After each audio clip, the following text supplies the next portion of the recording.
We got a lot of new tech in 21, but did we see any groundbreaking stuff inside the accounting ecosystem? Here's a roundup of my favorite goodies for accountants, stuff that dropped in 21, whether it's accounting software or not. And at the end, I'll share what I think is the most interesting new product category that kicked off in 2021. First up, CAUSAL. Super simple financial modeling, because that's all your clients can understand. Let's be real. Quick and easy to whip together these little kind of micro models, which I like because the bigger, like giraffe style models, while they are valuable and they do have their place, they're a lot of freaking work. And if your client's testing something small, like a giraffe, I think can totally be overkill. And the bigger the model is, inherently the more assumptions that are built into it too. So I like the idea of running small models like this. I've got some interesting demos you can check out on the site, but it's kind of a nice balance between allowing for enough complexity to build meaningful things while still actually being like nice bite-sized models. It's the kind of thing you could quickly spin up for a client and be like, hey, I was thinking about this, and you're really gonna impress them. You can take this one for a spin for free. Let me know what you think. Stacker. Y'all know I'm an Airtable fanboy at this point because at the end of the day, what we do is about data management, and Airtable is a great way to build automations around data sets. But Airtable is not great about giving access to that data. With Airtable, it's pretty much all or nothing. That's what makes Stacker here really powerful. You can quickly build apps around those Airtable data sets that will let users hop in and make updates to that data. And since it's built on top of Airtable, you still have all those automations you can use on the back end. So the great thing here, Stacker's set up to really be like an app builder for external users. Could be 10 users, could be 10,000 users. And their real strength is the granularity around which you can assign user permission. So certain fields, presumably the user can modify. A lot of fields you don't want them to modify. That's what Stacker probably does best. This one's got a little higher barrier to entry than some, but it is probably the most powerful app builder on top of Airtable right now, and the sort of thing you're never gonna run into user limits with.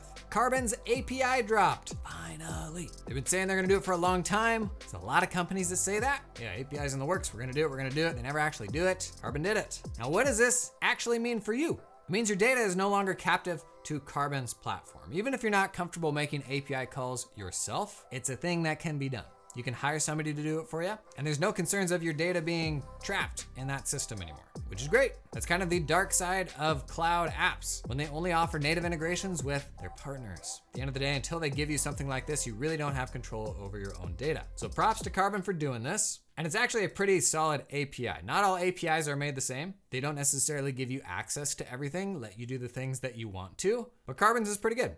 Work items, I think, is where you're gonna spend a lot of your time. Even got some webhooks, which is always super handy. I thought about doing a video on how to build out your own KARBON integrations, how to set up your own custom API calls with something like Zapier. Not really that hard to do. If that'd be helpful, drop a comment below. Maybe we'll do that video later.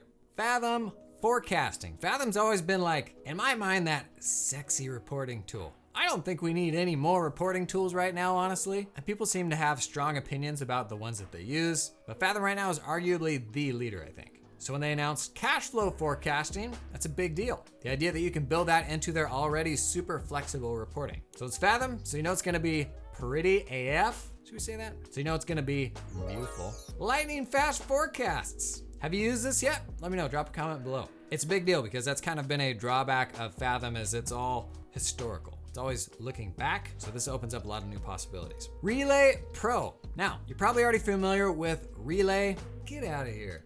It's a banking experience designed really for the advisor and to support how the advisor works with clients. Anytime I hop into the bank with a client that uses Relay, it is like a fresh of breath air. But this year they dropped Pro. They got a whole blog post on it. The pricing page is actually more helpful in terms of the difference between Pro and Standard, which is free. Basically, you got like entry-level bill pay. And the trouble right now with bill pay, especially in the US, is the vast majority of small business owners are still not using a good bill pay system. Maybe they use the one through their bank a little bit, but those things are hot donkey.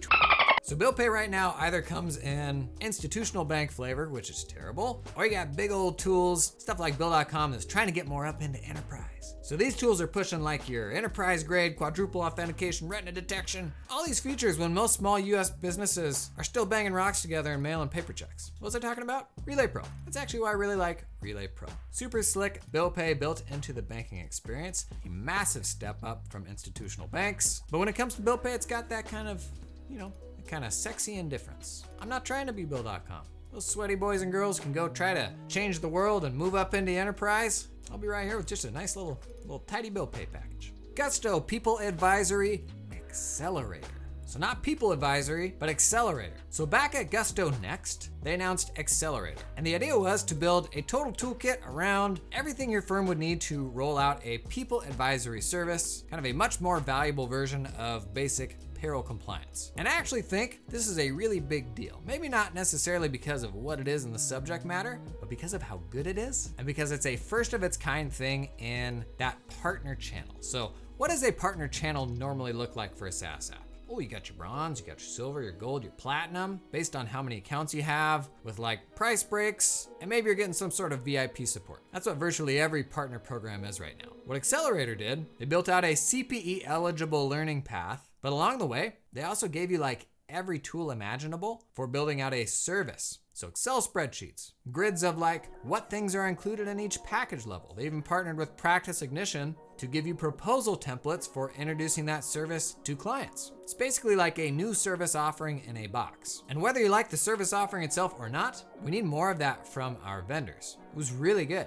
Much better than like these slide deck based webinars that we're just seemingly going to get until the end of time. I love Gusto myself. What I really loved about this, I think it's pushing the envelope for what partner programs should be doing. RPA, Robotic Process Automation, got accessible. It was already good. In 21, it got way more accessible, got easy. Leading the charge in our space in 21 was Electronic. Electronic was in the AICPA's Startup Accelerator program. It means they got to work with a bunch of actual accountants to understand what our needs are, how we work with clients. And honestly, they're the only RPA vendor really interested in our channel at the moment. And that's good because every accounting conference you go to, every one of the doom and gloom narrative articles around the accounting profession, you dig into those articles, virtually every single one of them is talking about RPA. So for the AICPA to plug in with an RPA vendor, great, because I think we're actually in the best position to implement this stuff because we understand the problems that need solving. So Electronic was the leader here for us. They're also coming down market to muggles like me, not just looking at enterprise. So the point of entry for a tool like Electronic, it's under 10 grand now, where historically RPA entry point has been $50,000 a year plus. And the other one knocking on the door here, Microsoft Power Automate. Now before 21, this one was bad. It was, oh, so bad. Let's get in there. And it's got the muscle of your dad's Microsoft behind it. Is that a good thing? I don't know. So you've got the ability to build out automations that are desktop based. That's the premise of RPAs, it's desktop-based automations. The real value there is you're able to access any data that you can see in a program. So it is UI-based automation, whereas something like ZAPIER is API-based automation. You can access anything they make available through the API. With RPA, you can access anything that a human user can see with their peepers, because it's working on a desktop just like you are. I think those are the two RPA tools worth paying attention to right now. I did a whole 1 hour demo, like live demo, how to build something out with RPA on the channel not too long ago. Should I link that? Can I link that up here? I'm not sure if that's a thing I can do yet. If it's here, that's it. Do the old middle mouse click, new tab, pause that, come back, you get it. EARMARK CPE, the best thing that's happened to your ear hole in years. Oh my gosh, it's me on the homepage, right there, look at that. Okay, so it's a mobile app put together by Blake Oliver, one of the Cloud Accounting Podcast guys. If you haven't seen this yet, you're living under a rock. Basically, install the mobile app, consume content, take quiz, get CPE. The novelty here is the content is good. You get CPE for watching my stupid YouTube videos. Anybody that's enabling that, I'm behind them. I did a quick little how to get this set up video a while back. I'll link that up. Can we link that too? Number.dev. If you are an OG Jason follower, you remember this one. I was really hot on this one, end of last year, early 21. And you know why I like it? Because accountant explaining always involves numbers. So you're walking somebody through something, say it's SE tax or something like that. You're doing some back of the napkin math in your head, maybe explaining the benefits of an S Corp. There's always numbers involved, and you're verbalizing that mental math you've done 100 times. Anything beyond that, they're like, oh yeah, okay. They don't understand anything. So a better version of an explainer is a combination of the talk and the numbers at the same time. And that's what I think this is a killer use case for. So here we are, we're making a number, I don't know. But you can build out this narrative along with numbers. So Schedule C income, 130K. You can use cool little shorthand like that. Let's say we're talking about going S Corp. So officer wages of 60K. Oh yeah. You could throw a total in line there. you can refer back to named numbers, but I think what I really love about this is it totally makes sense to build out the narrative with the numbers as you're talking about it, especially as we're delivering more stuff over video. Me sitting there on video talking about some sort of mathematical thing, bad. Me explaining it while building it out visually so that they can track it this way, good. And when you send the video, you can actually share the document with the client too. This is just such a supremely nerdy thing. There's all sorts of little like cool operators and kind of features of the tool, variables. This just scratched some sort of itch that I didn't know needed scratching. Hey, fun fact. Most of these things I shared throughout the year in my weekly newsletter. The tax Twitter software directory. Jason, didn't you make that? I did, but you know what? I'm making this video. I get to choose what tools we show on here. So what is this? It's a few different things. It's kind of one thing. So it's a place where users of tax Twitter can hop out and indicate what tools they use. So a couple other views. We can look at a view by tool and by user. So here is every user that has contributed to the software directory. Something like 100 of them or something like that. You just complete a form, put your Twitter handle, and list the tools that you use. So why would that be useful perhaps? Well, let's look at the same thing but viewed by software. Let's say you're exploring a new piece of software like ClickUp. Who are all of my friends on tax Twitter who are using ClickUp? Wouldn't you know it? There's a number of them. And I rail on this quite a bit. But you know what? We're all more or less doing the same thing. Yet we're all off privately working, not talking to each other at all about it. When there's so many mistakes and best practices and that sort of thing that we can share, this to me is gold. This we need to do more of. Now, I shared recently what I think version 2 of this is, and I think version 2 is show me the other accounting firms that have a similar stack to me, who are using Carbon, TaxCaddy, and UltraTax. Imagine if you knew a few of those other firms that were on a very similar stack to you, could swap ideas, and that just seems so powerful to me. QBO Custom Report Builder. Previously on launch. QuickBooks has been teasing custom reports for a while, and guess what? We got them. You guys know what to say? Say it with me. Bus driver!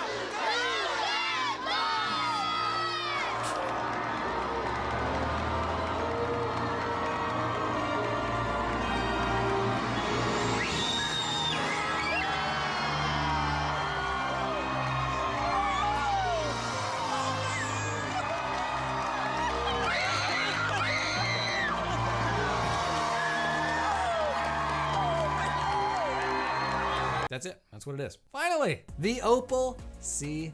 Look at that thing. It's like it's floating through space. The first professional webcam. Did you know your webcam was a hobbyist webcam? So here's what they do. They tout this as DSLR quality on a webcam for the first time.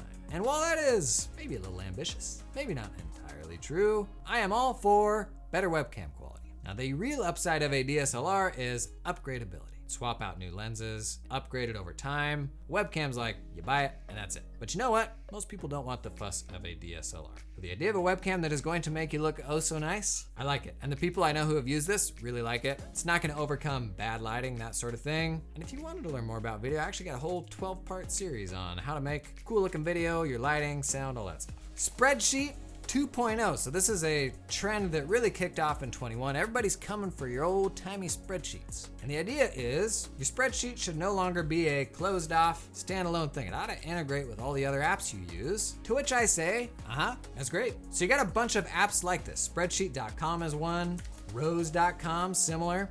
Clay, shared this one in my newsletter the other day. Look at this, it's like all of your columns are linked to an external service. Woohoo. And Decipad has actually raised a bunch of money, but seemingly doesn't have anything to show for it yet. Now, are any of these tools going to unseat Granddad's Microsoft Excel or Google Sheets? I don't know, but what they will do is put more pressure on those tools to integrate better with third-party systems. And that's a win for all of us. Because when you're running your business in the cloud using a whole bunch of different apps, you want those things to talk to each other. So this is a good trend in my book. Transfer by Zapier, I think this is a big deal. Previously on launch.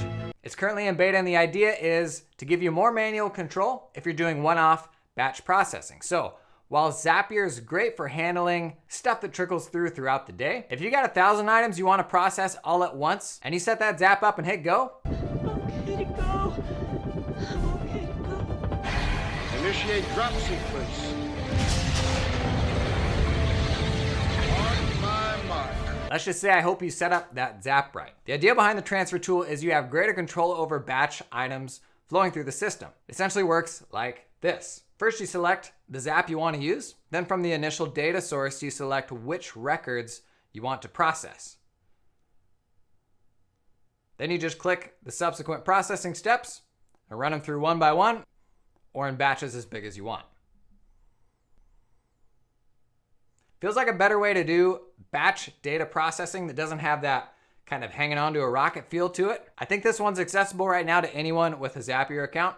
Check it out at transfer.zapier.com. Data Fetcher, a simplified way for muggles like you and I to make custom API calls, pull that data into Airtable, and it's gonna sync it on an ongoing basis. Now, how's this different than those spreadsheet tools we were just talking about? Well, spreadsheets are by design pretty free-form, whereas Airtable is a database system. It's more structured. All of the columns have to be a certain format. Each of the rows are records or instances of a thing. Like if it's an employee roster, every row is an employee. And when you're building automations, you want that structure, absolutely. You don't want the free-form stuff that comes with spreadsheets. You want there to be rules around what that data has to look like to make sure that automation doesn't break. Now, Data Fetcher's got a bunch of native integrations with common data sets, but what's arguably just as powerful, you can run your own custom API calls. So you could reach out to your QuickBooks file, your Xero file, anything you want, pull that data into a single place. You then have the really cool automation abilities of Airtable to modify that data. Then you could even post that data back to your accounting file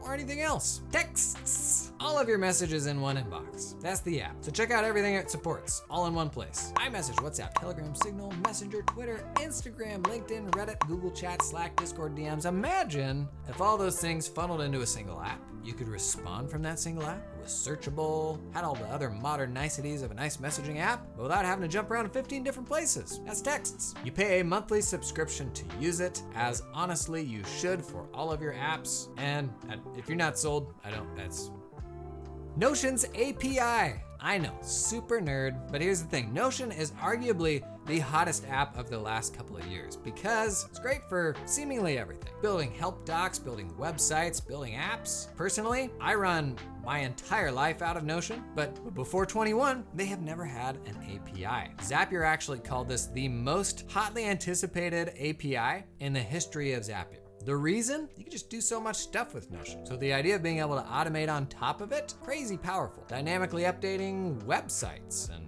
help docs and data sets. You can build databases inside of Notion, all sorts of stuff. Now the API connector tools like Zapier, Integromat, that sort of thing, they have built out support for this API to varying levels of success. But the idea that you can now start automating stuff around your Notion pages, it's a big deal. I know a number of firms now that are building project management systems, all sorts of stuff inside of Notion. Airtable's interface designer, AKA an app builder on top of your Airtable data. It's a big deal. Airtable is like the internet darling for managing data sets. The idea that you could simply slap an app on top of that and let users modify that data, work with it the same way you work with other apps, really powerful. Airtable has raised an outrageous amount of cash, pushing $1 billion now, and the fact they signal now they're interested in app building, really cool, really exciting for the future. Now, how does this differ from, for example, Stacker, which we talked about earlier? There's a few tools like Stacker that beat Airtable to market with this. Why would you ever use a third-party tool? Well, Stacker, for example, is designed to work with external users, so people who don't have access to the Airtable base of data itself. Airtable's interface designer and its current implementation, you can only use the interfaces if you have underlying access to the base. That means you're a paid user on an Airtable plan, somebody who's part of your team. Now, the interface is going to be a much more helpful way to interact with that data usually, but it doesn't sidestep the fundamental issue of, do you want that person to have access to the actual data to begin with? If you don't, right now you gotta look at an app like Stacker. But in a world where we're seeing new app builders every day, a behemoth like Airtable getting into that, that's really exciting. That's the kind of thing that's gonna push us to the future where anyone can build software. Practice Ignition, proposal templates, holy butts did we need this. The best and worst part of Practice Ignition is how you can go absolutely wild on customization. But the result is building out a proposal from scratch can actually be pretty time consuming. That is the value of the new template template builder. You can build out your own custom templates that can have a whole bunch of stuff in them,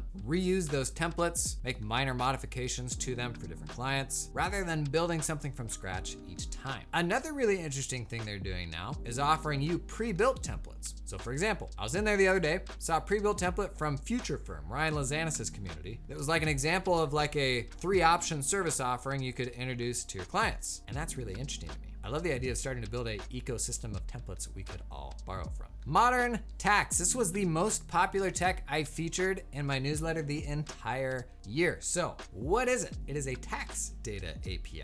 Imagine if your client's tax data was as accessible as anything else you can get to via an API.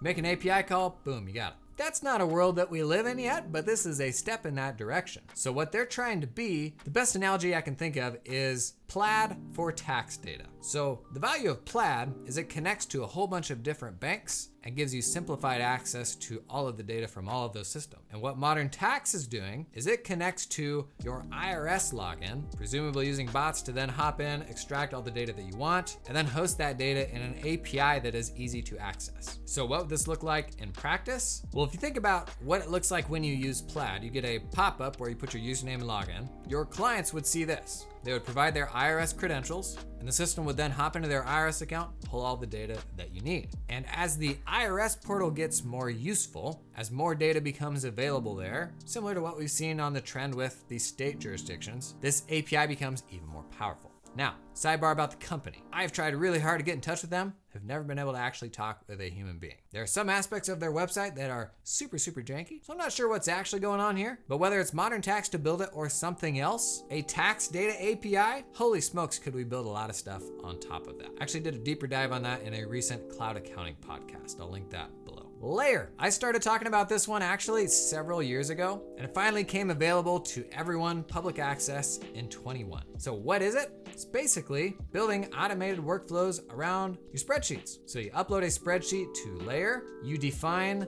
who needs to review it or who needs to interact with it, and then Layer distributes that spreadsheet to whoever needs to do something. So you can see right here, you define the range of a spreadsheet that the person needs to make entries into. So not only access to the sheet itself, but even granular access down to cells and ranges. So for example, if you've got a template where you collect payroll data, you could use Layer to automatically send that spreadsheet out for each pay run, collect approvals and information from a number of different people. But theoretically, you've got the best of spreadsheeting and all that entails, and the best of a more dedicated platform where there's an approval process and it will follow up with auto reminders, stuff like that. Who says they're gonna take our spreadsheets away from us? Let's take a break here to acknowledge something.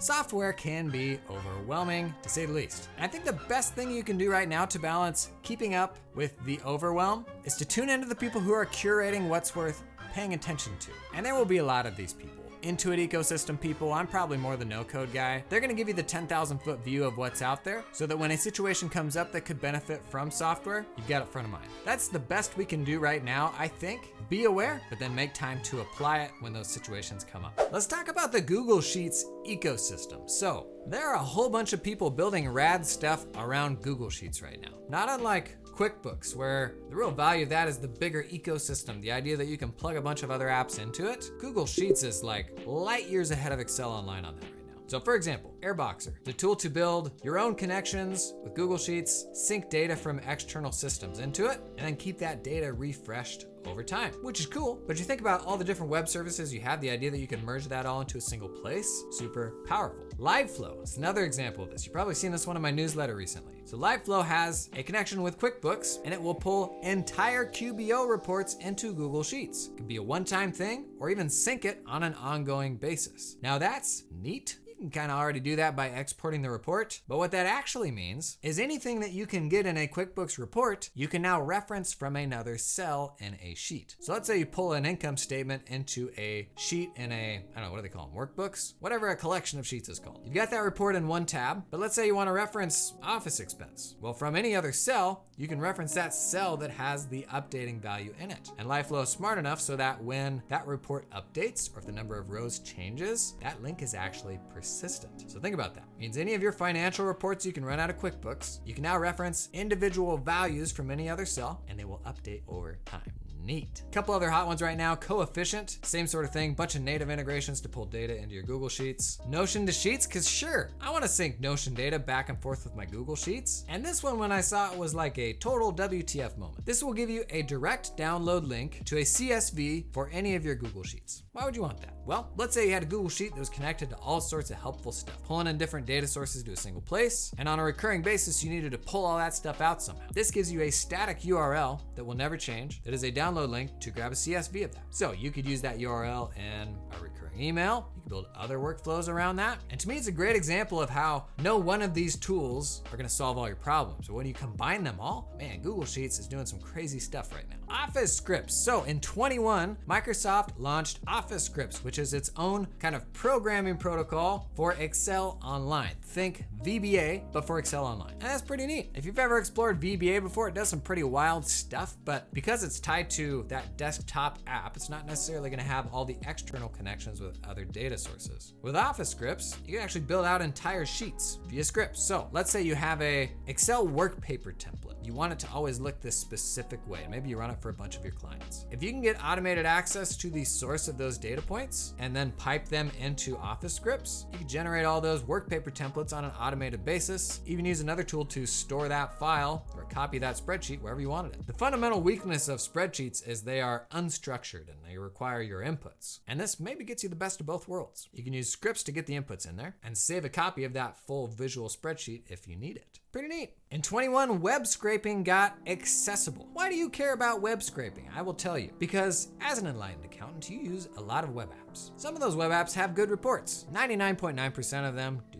not. Great example. You hop into Bill.com, got all sorts of great structured ways to see your data. You go to reports, I don't know what the hell is going on there. It is useless. And there's so many times in different apps where you're like, I want this thing that I can see on the screen, just give it to me. And then you hop over to reports and it's like, nowhere to be found. That is where web scraping is super helpful. It can pull data off a page in a structured way, even if it means navigating between pages. And in 21, we saw a bunch of great, really cool, accessible web scrapers. And these usually take the form of a Chrome extension. So here's a cool one, DASHBLOCK. You use kind of these blocks that you put together in whatever order you want. You build out the instructions for what you want each step to do. For example, loading a URL, clicking something on that page, and you can build it all in a visual way. Cool thing this one does, it even shows you a preview in the top right of what that's gonna do for you. Now, once you set up this process to run, it can run on their servers, do whatever you need it to do, click that button every day, whatever, you don't have to touch it. HEXOMATIC is another one I shared in my newsletter the other day. It's even more powerful. This one's technically a scraper and a crawler because you can build in logic to navigate across different pages, to OCR text off of stuff, pull out audio transcripts, and build out entire workflows that go through even across several apps potentially, and do all that stuff behind the scenes without you managing it. BrowserFlow is another one, super simple Chrome extension. You literally navigate to the page where you want it to pull the stuff, show it the stuff you want it to pull, that's about it. And